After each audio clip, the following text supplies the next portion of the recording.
I'm here with LeGrand the bear, and today we're going to read the story When the Wind Blew. You can probably tell that we got it from the library, but we got it a safe while ago, and they extended our checkout. This is by Petra Brown.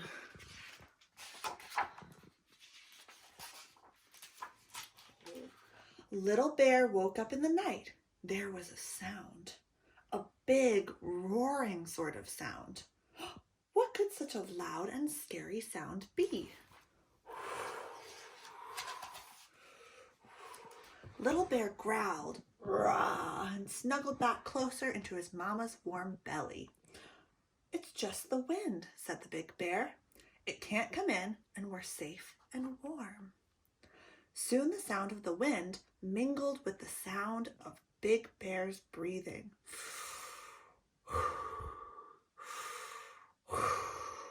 And Little Bear drifted back to sleep. "Good morning, little one." Big Bear woke Little Bear with a kiss on the nose.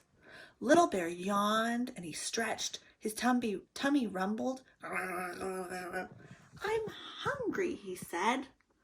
"Fat plums and honeycomb for breakfast?" asked Big Bear. Little Bear licked his lips. Mmm. Big Bear pushed aside the boulder, and at the mouth of their den, golden light rushed in.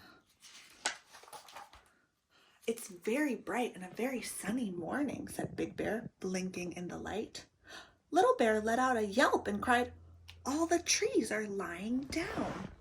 They looked in wonder at all the broken stumps and ragged roots. Yesterday the trees had stretched up into the sky, high above their heads. The leaves had cast shadows all around, but this morning the sky was wide and bright and empty. Big Bear gave a loud, sad roar. "It must have happened in the night while we were sleeping." "Who did it?" asked Little Bear. "Who knocked over all the trees?" "I guess it was the wind," said Big Bear. "There must have been a very big storm." "I remember I heard roaring in the night," said Little Bear. Suddenly his tummy gave a loud rumble. "Can we still have breakfast?" he asked. Bear smiled and patted Little Bear on the head.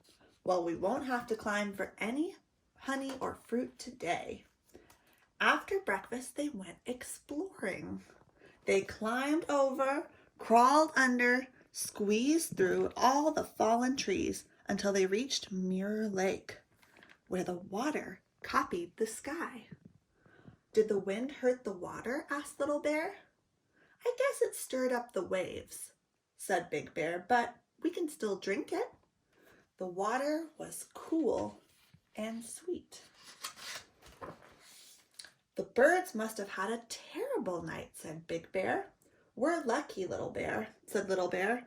"We sleep in a strong den, don't we?" Big Bear nodded. "The birds will have to find new trees to roost in, and we'll have to move too." "But why?" cried Little Bear.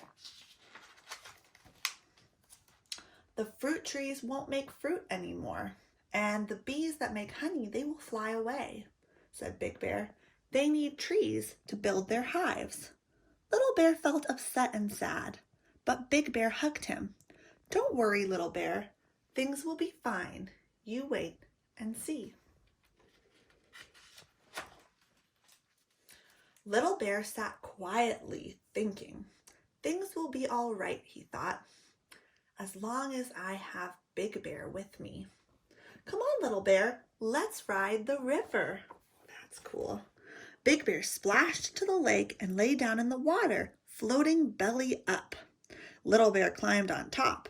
Big Bear was like a big furry boat.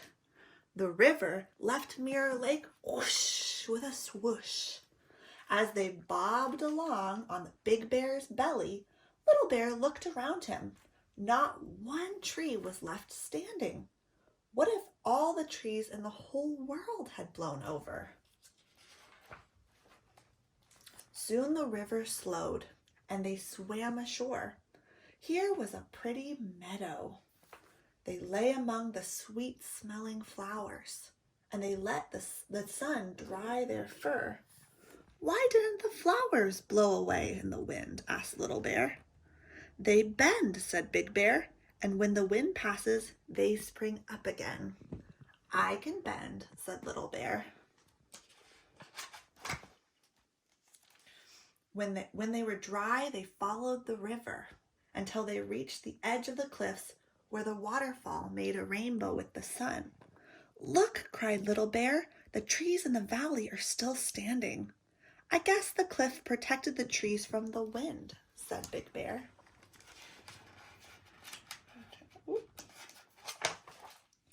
If the wind blew now, would it knock me over? Little Bear giggled. He whirled around and around, then he threw himself down on the grass. Big Bear bent down and swept him up in a hug. I would be like the cliff. I would protect you. I love you, said Little Bear. And I love you, said Big Bear. They carefully made their way down the rocky cliff. It was long and a scary climb. There were narrow paths to tiptoe along. There were wide gaps to jump, and there were bushes to hang from. And after a while, there were trees to slide down. At last, they reached the forest floor, feeling very hot and tired. The cool moss beneath their paws felt so good. The cool shade all around from the tall trees felt very good. The air was filled with the wonderful smell of pine and sweet honey and fruit.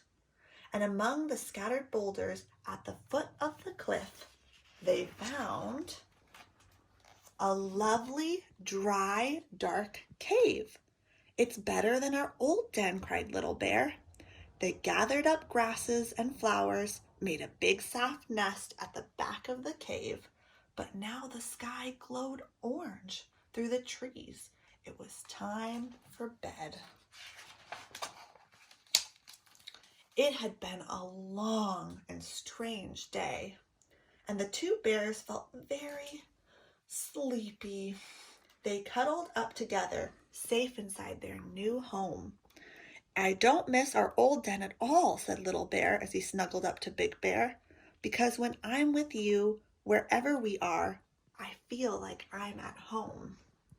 But Big Bear's fur felt all warm and cozy around him, and Little Bear fell deeply asleep and happily asleep. And that's the end of our story. I hope that even though this is weird and strange times, that you know that home is always safe.